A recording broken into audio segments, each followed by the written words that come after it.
पहिलं तर प्रशिक्षणाला आलो हेच एक मोठं आव्हान होतं. दुसरं आव्हान पुस्तिका सोडवायला दिली आणि बराच वेळ अर्धा एक तास लिहायला लागलं, हे दुसरं आव्हान.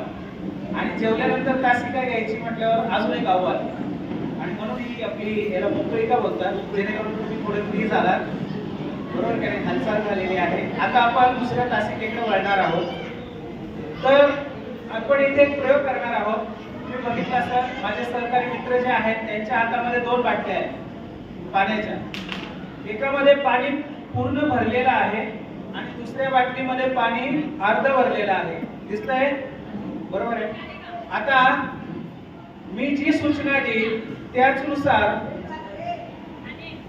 इथे कृती होणार आहे. त्यासाठी इच्छुक असणाऱ्या एका व्यक्तीने समोर यायचं. आपण एक काम करूया, गट नंबर 1 मधील एखाद्या व्यक्तीस तिथे बोलूया. हा, या सर.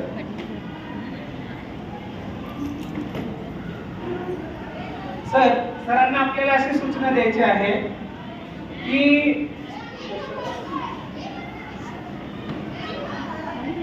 सरांच्या डाव्या हातात बघा सर, तुम्हाला जी सूचना दिली जाईल तेवढंच करायचं. त्याच्या पलीकडे म्हणजे त्याच्या व्यतिरिक्त आपण काम करायचं. सूचनेमध्ये जे जे सूचना दिलं, जे आव्हान दिलं जाईल तेवढंच आव्हान पेलायचं, बाकीचं करायचं नाही. सर डाव्या हातातील बाटलीतलं पाणी उजव्या हातातील बाटलीमध्ये ओता.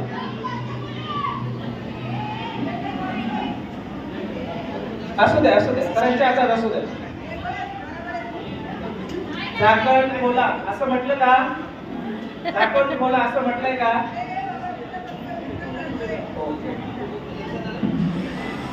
कृती पाहिली सर्वांनी?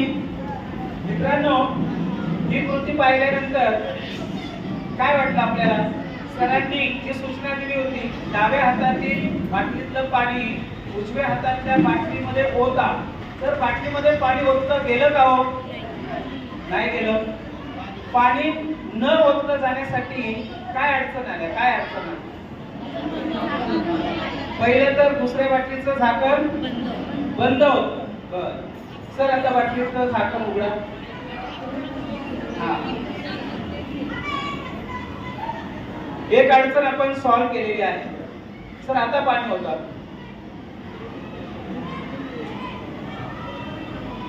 तरी पाणी सांडलं. क्षमतेपेक्षा जास्त. दुसरी अडचण काय आहे? क्षमतेपेक्षा जास्त.